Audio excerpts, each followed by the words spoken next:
Olá, eu sou a Nicole Murmel, uma das editoras de marketing científico da revista A2Z, Novas Práticas em Informação e Conhecimento, e começa agora mais um episódio do podcast Revista A2Z, uma iniciativa do projeto de extensão Ciência Aberta e Gestão da Informação Científica da Universidade Federal do Paraná, a UFPR.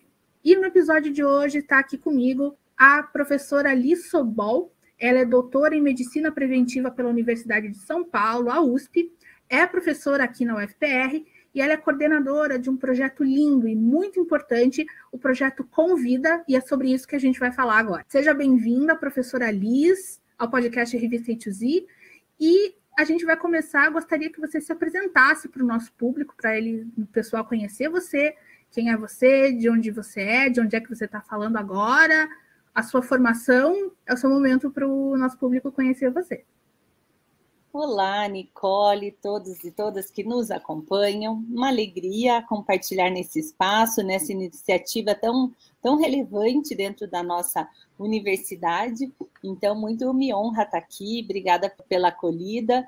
E hoje eu coordeno o projeto UFPR Convida, né? Na verdade, é um programa institucional vinculado ao gabinete da reitoria. Esse programa foi desenvolvido em 2019, eu estive à frente, né, desde o início, e eu sou professora na UFPR, no Departamento de Psicologia, e eu gosto muito de desenvolver essas ações, e a minha formação é em Psicologia na graduação, mas no mestrado eu fiz em Administração, na nossa universidade, e o doutorado, então, foi na USP, em Medicina Preventiva. Desde, então, que eu comecei o Convida, né, a gente vem desenvolvendo ações de suporte dentro da universidade, principalmente depois da pandemia, essas ações se ampliaram, e hoje a gente tem o Convida, com toda essa dimensão que nunca imaginei, né, que tomaria.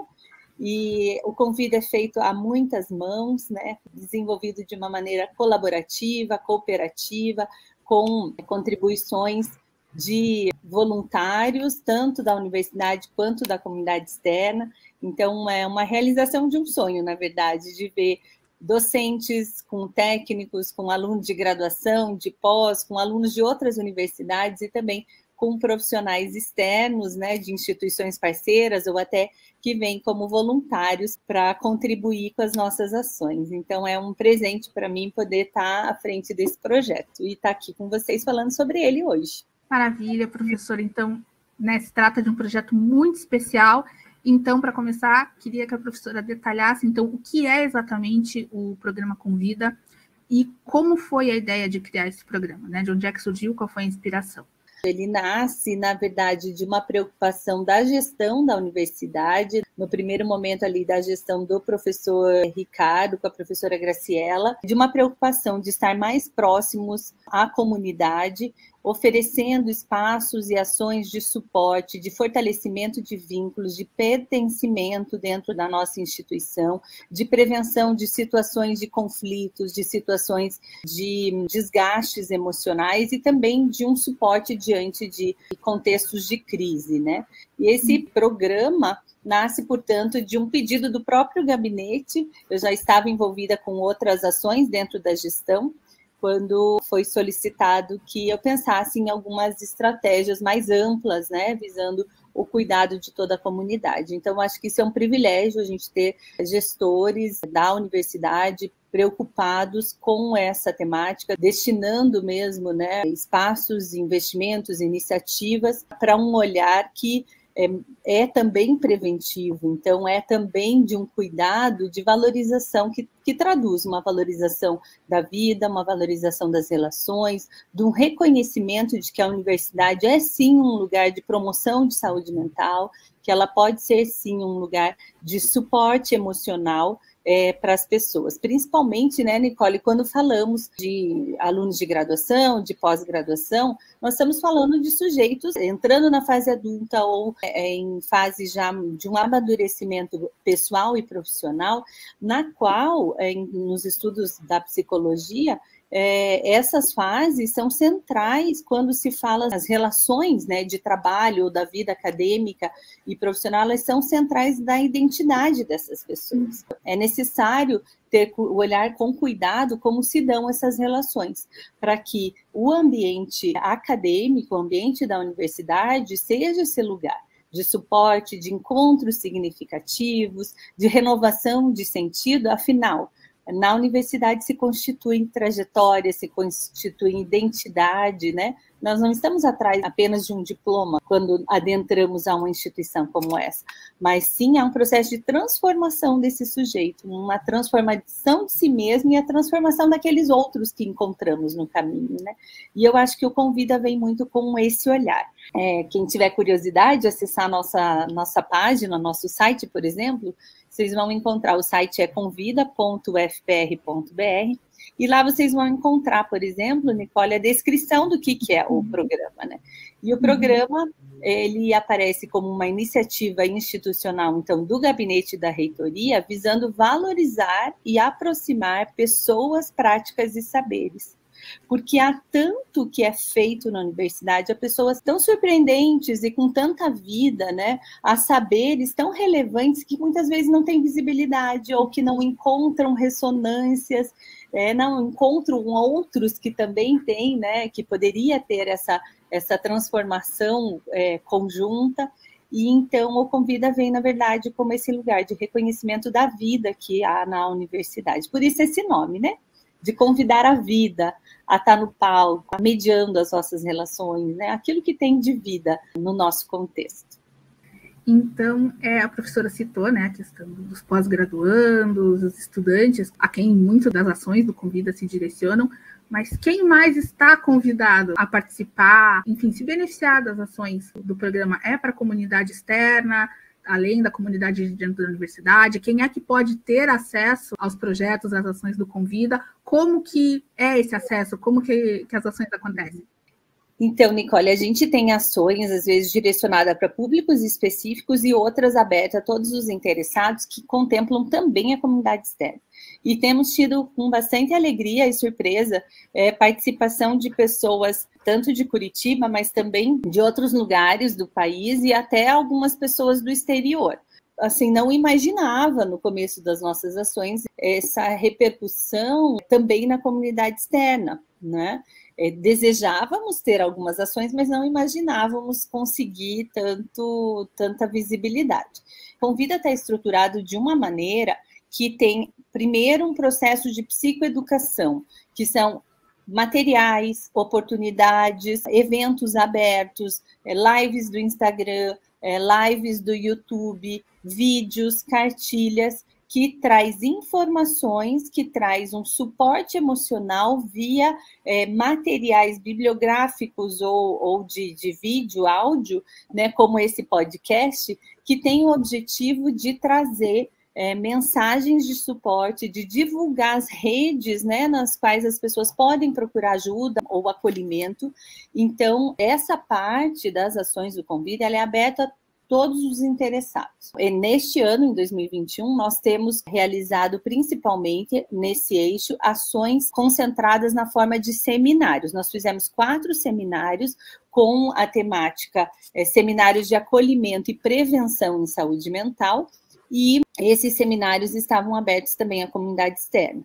E a repercussão foi muito além do que a gente imaginava. Nós tivemos seminários com 1.500 inscritos, depois começou a 2.000 inscritos, o último tinha 3.000 inscritos, né, chegando aí a 4.500 visualizações. Outros, dependendo do tema, chegava a 1.000, 1.500 visualizações.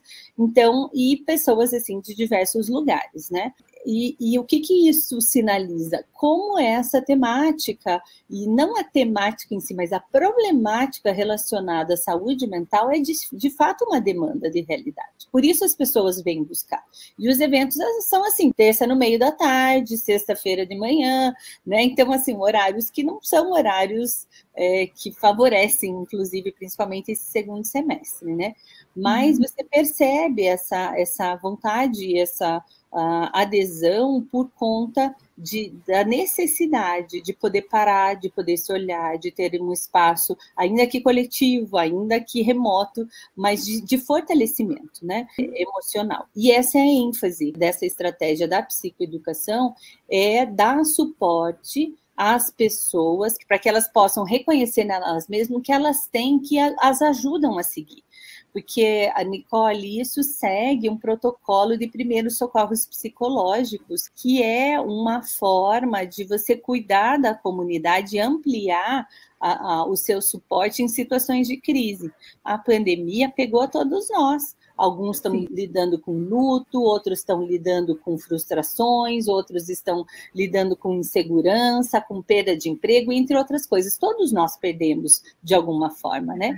E é compatível que tenhamos expressões de vulnerabilidade, vivências mais significativas e que nos incomodem, né, nessa dimensão emocional. E que, portanto, o suporte ele não pode depender só dos técnicos, dos psicólogos ou dos psiquiatras ou de profissionais de bem-estar, porque eles não serão suficientes. Nós precisamos cuidar com os discursos que patologizam nossa vivência emocional de desconforto diante de uma realidade que é de muita insegurança. É uma resposta compatível, né? Se sentir inseguro, alguns medos, ter dificuldade, às vezes, de seguir com rotinas que antes eram muito bem adaptadas, né? Até porque todas as rotinas se transformaram, né? E vão se transformando. Então, os primeiros socorros psicológicos dão essa sinalização de que, primeiro, eu preciso me cuidar, eu preciso buscar ajuda quando eu não estou bem, e eu preciso saber onde é que eu busco ajuda. E a outra dimensão é, essa pessoa que está do meu lado também pode estar sofrendo ou estar com alguma dificuldade. E eu não sei resolver o problema dela. E o objetivo não é que eu consiga resolver, mas eu posso estar com ela e para ela, enquanto ela mesma vai buscando as suas alternativas, né? Então, essa é uma das frentes do projeto, que envolve a comunidade externa, que tem participação também de técnicos, de docentes, de alunos, de terceirizados que nos acompanham pelas redes, né? Essa é uma das frentes. Nós temos mais duas também. É um projeto bastante complexo e eu acho que muitas coisas aí ficam de lição de sugestão, no sentido como a própria professora falou, né? De proporcionar a quem está em alguma forma de vulnerabilidade emocional, que essa pessoa enxerga as condições dela mesma de lidar com isso, uma forma de fortalecimento. Agora a gente vai entrar um pouquinho mais na questão dos pós-graduandos, que é o nosso público do podcast, né? E que, naturalmente, né, a pós-graduação é um processo bastante complexo, que pode gerar questionamentos, momentos de crise, de sofrimento emocional.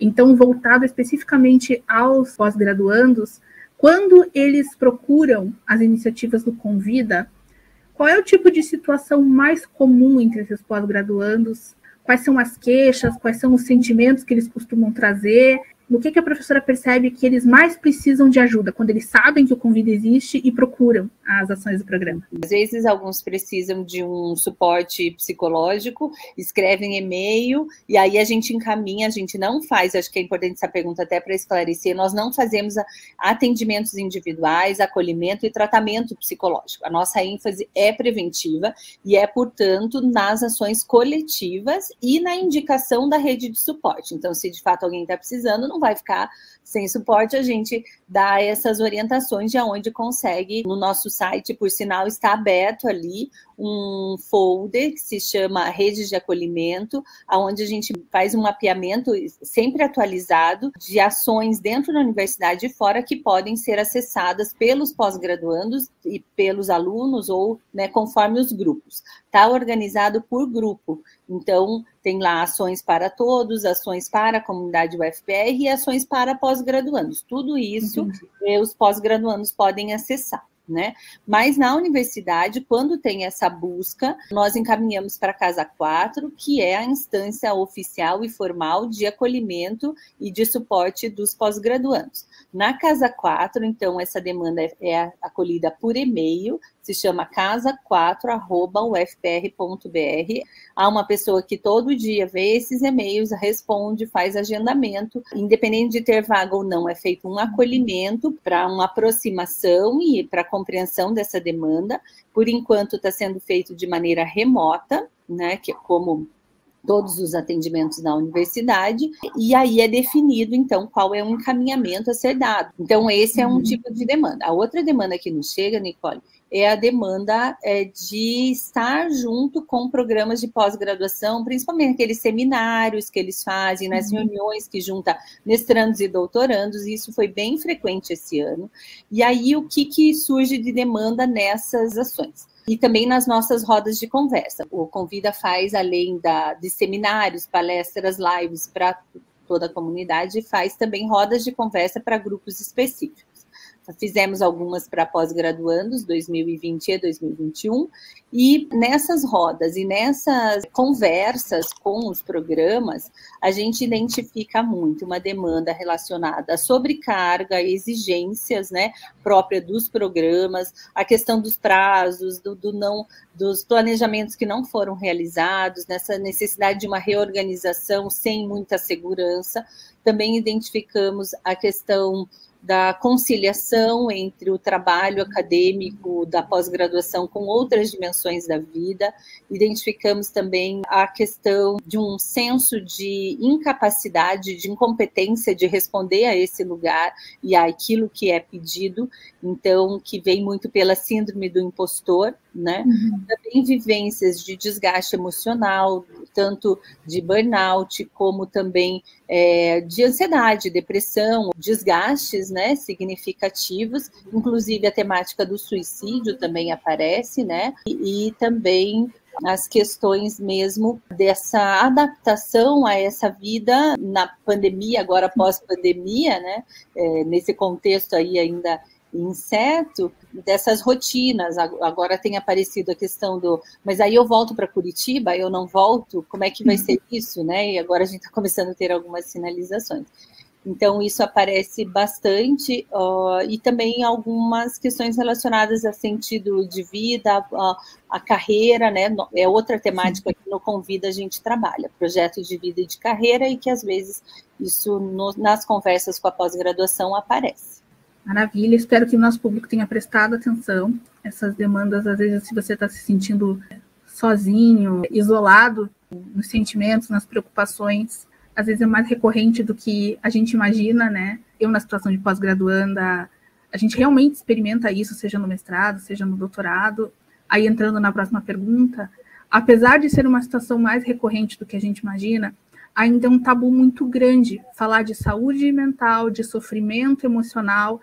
Enfim, é um assunto muito delicado, tanto para a pessoa reconhecer isso em si mesma, quanto para os outros acolherem alguém que está numa situação de sofrimento emocional, tanto na pós-graduação quanto de forma geral, e aqui falando especificamente do ambiente da pós-graduação. Esses tabus, essas restrições, tanto para quem conhece pessoas em situação de sofrimento, tanto para a própria pessoa que está sofrendo, isso impacta de alguma forma o trabalho, as iniciativas do Convida? Buscar ajuda é um ato de coragem, de amor à vida e de reconhecimento de que todos somos seres humanos, que temos nossos limites, que precisamos do outro, né? E aí é que está o ponto de dificuldade que faz a gente, inclusive, não reconhecer como legítimo muitos sofrimentos, muitas expressões de sofrimento, ou de esgotamento, enfim, ou até de adoecimento propriamente dito, né?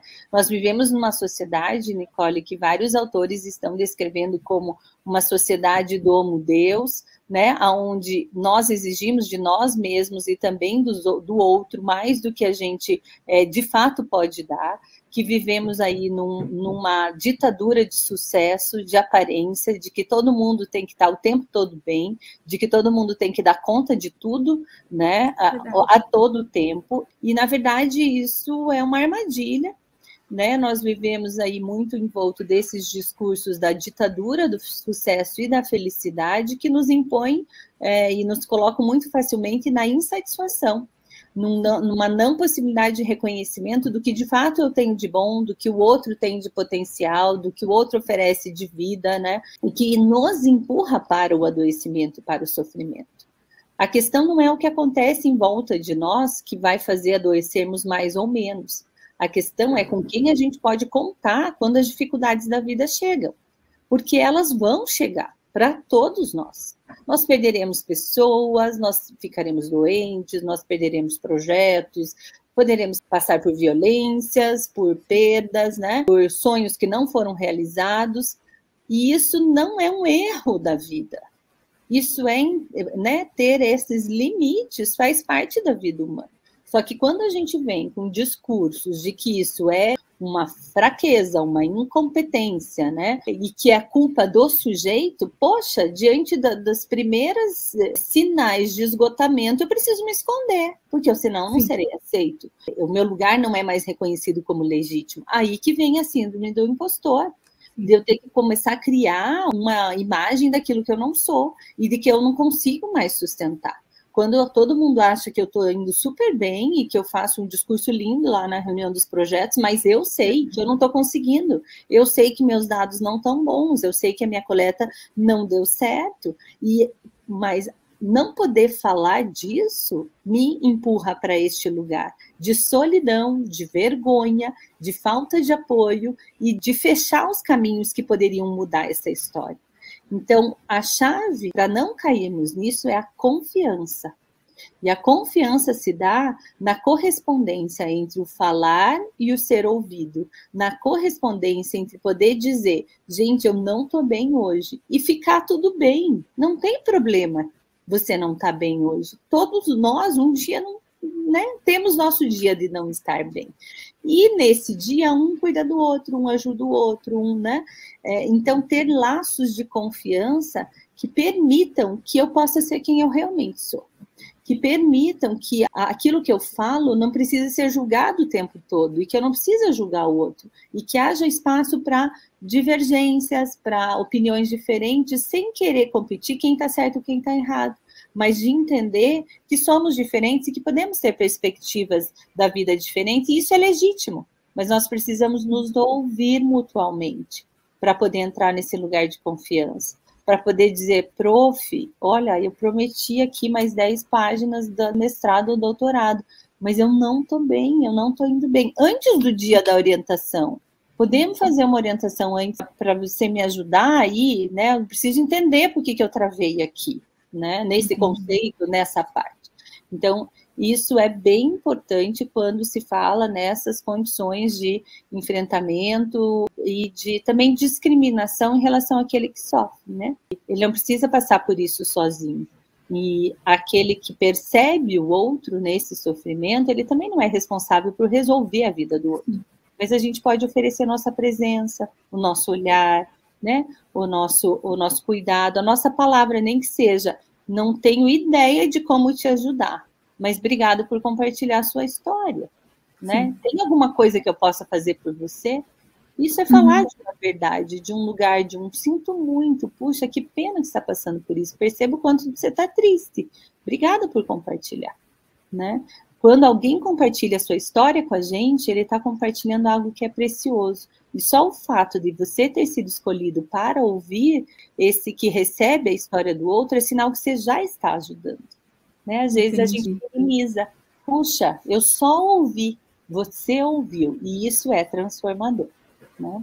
Maravilha, professora. Então, ainda nesse contexto de pós-graduação, eu queria saber se a professora tem algum tipo de conselho prático, algum tipo de orientação que possa ser praticada diariamente, imediatamente, tanto por quem está numa situação de sofrimento, quem está inseguro, quem está, de alguma forma, machucado, né, no caso, principalmente os discentes, e também para quem está numa posição de poder ajudar, poder estender a mão, então, colegas, orientador, que dica prática a professora tem para que a sociabilidade dentro da pós-graduação seja mais leve, seja mais acolhedora, seja mais afetuosa nessas relações que a gente tem dentro da pós-graduação. De orientação prática, né, que não é a solução de todos os problemas, mas que ajuda a gente a começar a se conectar conosco mesmo e com o outro, que esse é um lugar de prevenção e de cuidado mútuo. O cuidado em saúde mental, ele não é responsabilidade apenas de profissionais, ele é responsabilidade de toda a comunidade, porque cada um de nós, no lugar que a gente ocupa, a gente tem algo a fazer. por nós mesmos e também pelo outro. Então, nessa perspectiva, tem uma reflexão, assim, que é uma orientação nesse sentido mais prático, que pode ser resumida na frase: abra o olhar para os seus afetos, né? E aí tem duas dimensões: abrir o olhar para os seus afetos que moram em você, que habitam você, então olhar e cuidar de si mesmo, e também o olhar para aqueles que representam um afeto para você, para aqueles que são pessoas que importam para você, seja no meio profissional, acadêmico ou ainda familiar, né? Abra o olhar para os seus afetos começa com esse respeito a si mesmo e essa valorização daquilo que habita em mim. Os sentimentos, as emoções boas, emoções ruins, não tem isso. As emoções são um privilégio que a vida nos dá de fazermos conexões conosco mesmo, e elas são protetivos da nossa existência e do nosso sentido de vida, né? Então é importante a gente poder dialogar com essas emoções. Cada emoção nos traz uma mensagem da vida, de nós mesmos para nós, é um diálogo interior daquilo que me falta, daquilo que é importante, daquilo que me dá sentido, daquilo que me mobiliza e que me leva para ação, né? Então, a raiva, a tristeza, por exemplo, que são vistas como emoções ruins, elas, na verdade, são emoções importantíssimas que nos levam à ação. Se eu não sinto a tristeza como esse sinal de uma falta, de uma saudade, de uma ausência, de algo que eu gostaria que tivesse aqui, ou alguém, ou eu não vou me movimentar em relação em direção a essas pessoas, ou essas atividades, ou a algo da minha vida para suprir, para dar uma resposta a essa tristeza. Então, é bem importante a gente valorizar, primeiro, essa vida interior e esse diálogo conosco mesmo. Também atualizando o nosso sentido de existência. Eu gosto de um material e de uma ideia que um logoterapeuta argentino, Carlos Garcia Pinto, traz, que é da possibilidade de um diálogo interno que a gente faz conosco quando éramos crianças e o diálogo interno conosco quando seremos idosos, né? Nessa versão. E então, perguntar para essas duas pessoas que habitam em nós, né, de alguma forma, e que eles têm a nos dizer para esse tempo, que escolhas eu preciso fazer nesse momento que me mantenham ligado com aquilo que de fato é importante para mim. Então, poder voltar e olhar para trás, falar, puxa, como que eu era quando criança? O que era importante para mim? O que eu sonhava para o meu futuro? Eu estou realizando? Sabe aquela história? Eu, quando criança, amava cachorro, gostava de cachorro, e queria ter um monte de cachorro, e agora eu sou adulto, não tenho cachorro nenhum por perto? Ou gato nenhum por perto, né, Nicole? Como que é essa realidade? Então, poder, desde uma coisa pequena assim, até mesmo voltado às relações, a projetos, né? E se consultando, como é que isso fala de mim? Porque o que a gente faz, ou as relações que a gente tem, são meios de expressão daquilo que somos e desse sentido que vai sendo construído no decorrer de toda a trajetória. Com esse diálogo com a nossa criança, a gente vai voltar e conversar também com esse idoso, né, essa idosa que nos tornaremos. Quando ela olha para você no presente, o que ela te diz? O que está faltando hoje para que lá tenha sentido, para que lá tenha mais saúde, para que lá tenha menos sofrimento, para que lá não tenha tanta solidão? E aí eu lembro de um livro, eu acho que é Antes de Partir, eu acho que é esse o nome, que fala de pessoas vivendo situações limites, né, no limites da vida, com diagnósticos muito graves, que falam de alguns arrependimentos. E um dos arrependimentos bem frequentes é de não ter nutrido mais relações de amizades, porque a solidão é muito presente nessa fase da vida, na fase idosa. Então, para pegar só um exemplo aqui, mas essas conversas com essas figuras internas nossas ajuda muito a pensar o que de fato é importante para mim, o que eu quero manter vivo. Porque, gente, não vai dar tempo de fazer tudo. Não vai dar tempo de se relacionar com 5 mil amigos do Facebook. Você quer ter amizades, precisa investir em amizades, né? Você quer ter relações duradouras, seja de amizade, afetivas amorosas ou familiares significativas, precisa investir nisso. Você quer ter saúde, precisa investir nisso. E aí, para os pós-graduandos em especial, quando se fala desse cuidado de si, de ouvir os seus próprios afetos, é muito importante pensar o que você quer que se mantenha vivo e que esteja vivo perto de você e em você durante e depois da pós-graduação, né? A gente acredita, sim, que existe vida durante e depois da pós-graduação, só que ela exige esse investimento. Então, é importante ter o tempo do não. Não, agora eu não vou fazer o meu mestrado, do meu doutorado, não vou mexer, não vou escrever nada, porque eu vou me dedicar a outras coisas que são importantes na minha vida, né? Sem culpa, porque a gente vê muito, Nicole, o relato de que eu fui no parque, ou eu fui assistir um filme, eu fui sair com os amigos, mas eu fiquei muito culpado, e eu prefiro não ir mais, porque daí eu não tenho que lidar com a culpa, eu lido só com a ausência, né? Mas é muito importante dizer não para o seu projeto de mestrado e doutorado. Agora não. Para que daqui, em outro momento você diga agora sim e não para todo o resto. Aí não é hora de ver roteiro de viagem, não é hora de ficar postando no Facebook, não é hora de outras coisas. Aí é hora de focar. Poder ter isso com paz, né? E falar, agora é isso que eu vou fazer.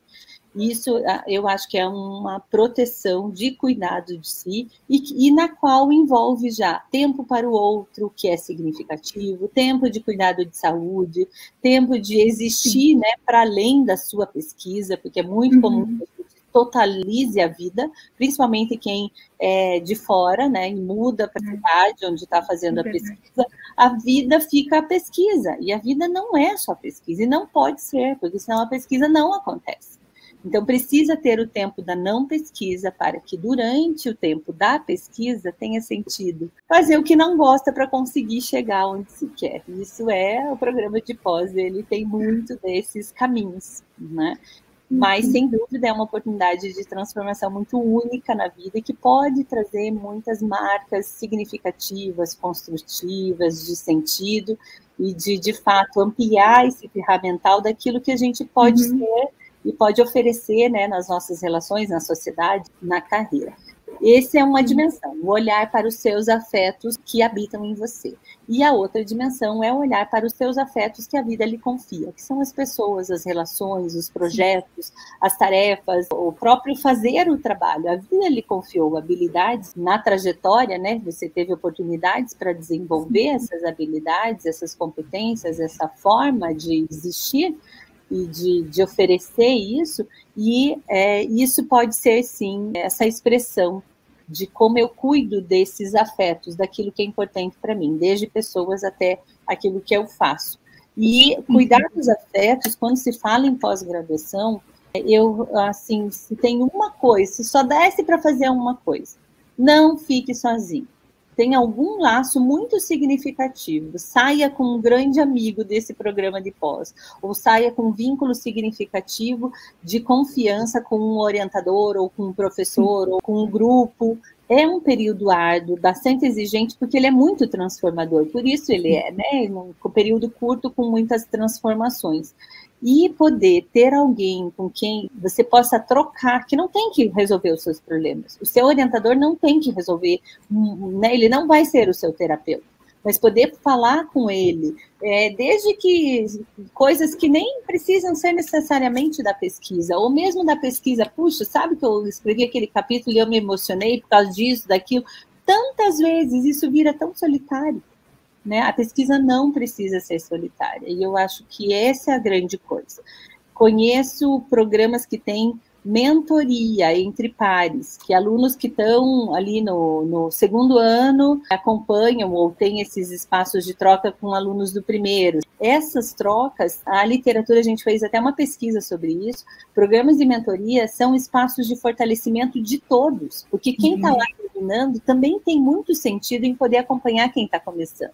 E desde explicar, gente, tem RU aqui, né, para o pessoal de fora, você está morando aqui na região da universidade, olha, aqui tem o banco, aqui tem o shopping, aqui, né, você não vai sobreviver sem conhecer esse Xerox, agora é outros tempos, mas, né, teve um tempo que se não conhecesse o Xerox, não sobrevivia. Ser alguém para alguém dentro dessa instituição e dessa trajetória é muito significativo.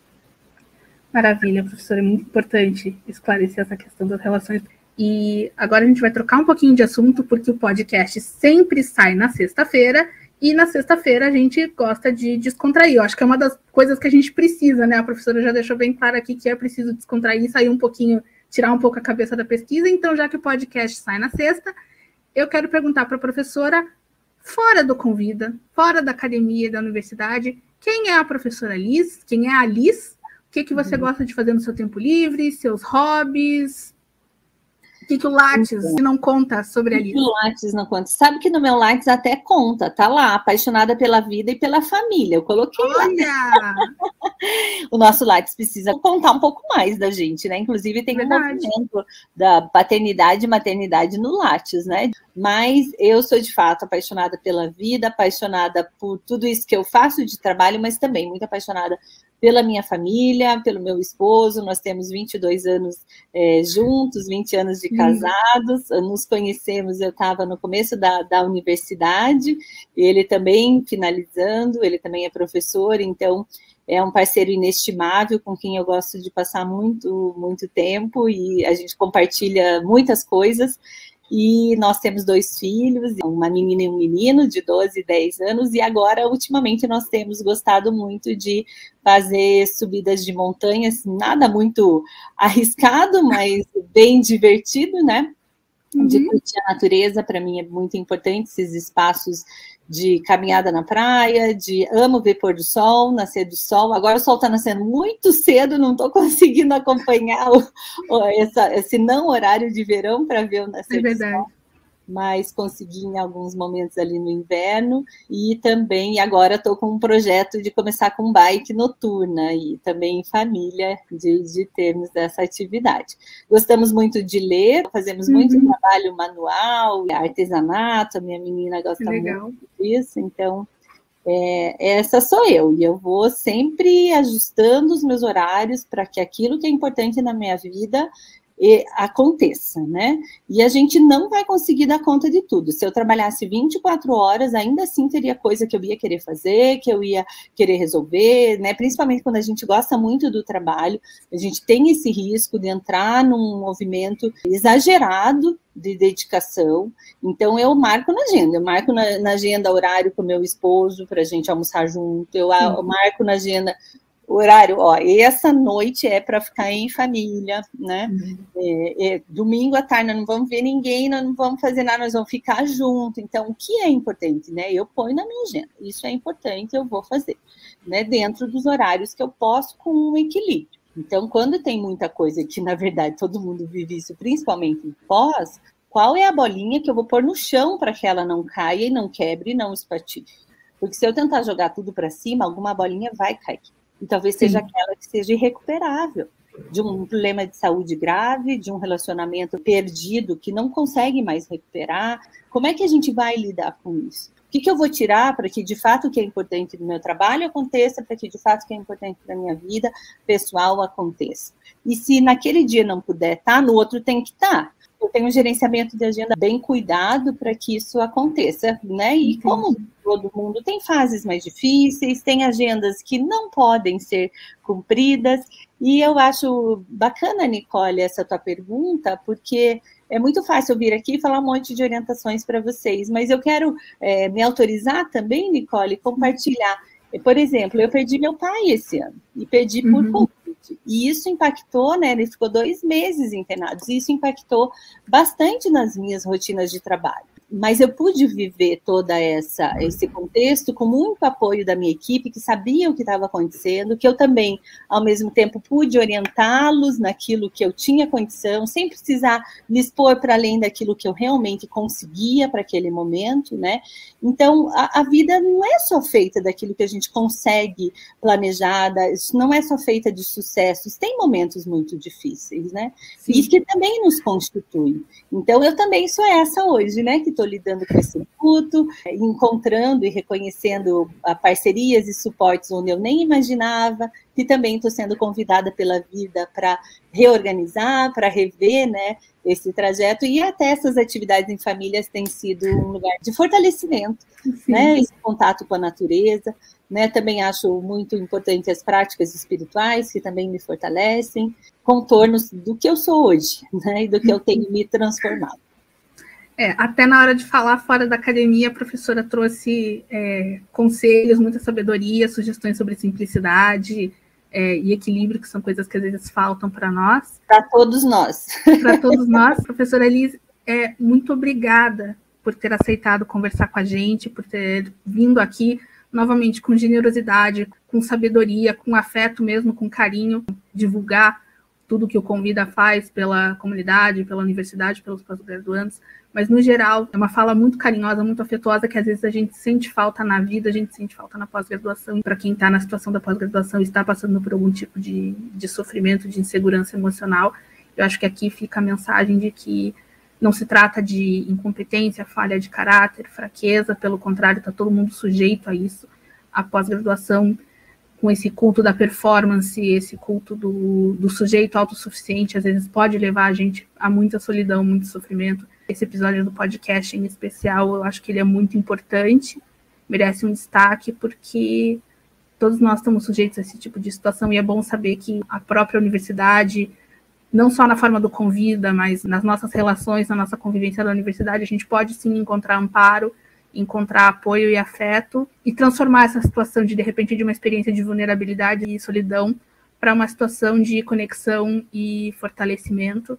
Então, não tenham receio de procurar ajuda, não tenham receio de pedir ajuda. Quem pode estender a mão, não tenha receio de estender a mão, porque o importante é, no final, que a gente defenda nossas pesquisas, ganhe o nosso diploma, mas que a gente fique bem também. E acho que fica a lição também da fala da professora Liz, e por isso, mais uma vez, eu agradeço. Obrigada, Nicole, pelo carinho, pela confiança em ter aberto esse espaço.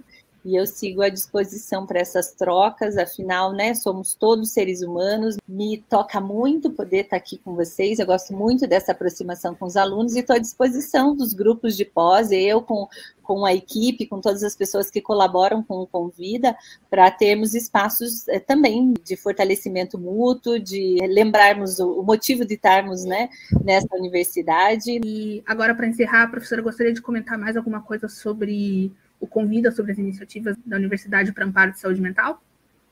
Então, queria só destacar que o Convida é apenas uma instância articuladora, né, e que traz essa política institucional de várias outras iniciativas que são parceiras da universidade. A gente faz ações específicas, mas muitas ações são em parcerias com projetos de extensão, como Permanecendo, como Luto, Vivências e Possibilidades, e também Luto e Prevenção de Suicídio, e também da psiquiatria em Curitiba. Então, são alguns professores e projetos que sempre estão conosco, além de várias outras instâncias institucionais, do tipo a CIPAD, a própria PRAE, a PROGRADE, PRPPG, né, a PROGEP, sempre temos aí parcerias nessas ações, mais uma vez mostrando, né, o quanto que precisamos um dos outros, que para poder ter uma ação como essa e oferecer isso à universidade, agora também teremos para o ano que vem oportunidades desenvolvidas em parceria com a PROEC e outras instâncias, com esse olhar de que cuidar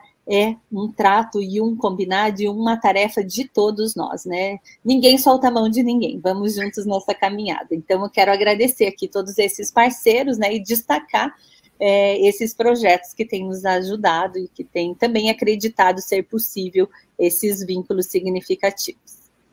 Ninguém solta a mão de ninguém. Muito obrigada mais uma vez, professora. E a gente chega ao fim de mais um podcast Revista A2Z, uma ação do projeto de extensão Ciência Aberta e Gestão da Informação Científica da UFPR. Na descrição do podcast vão ficar o contato da professora Liz, os contatos do Convida e dos projetos parceiros e o link para conhecer mais sobre esse projeto. Na descrição do episódio você também vai encontrar o link para acessar a nossa Revista A2Z, um periódico aberto e interdisciplinar do Programa de Pós-Graduação em Gestão da Informação da Universidade Federal do Paraná. A revista A2Z também tem site, está presente nas mídias sociais, no Instagram, Twitter e Facebook, só procurar a revista A2Z. E a gente também está nos 13 maiores agregadores de áudio do planeta, basta procurar a revista A2Z. Eu sou a Nicole Murmel e a gente se vê no próximo episódio. Até mais.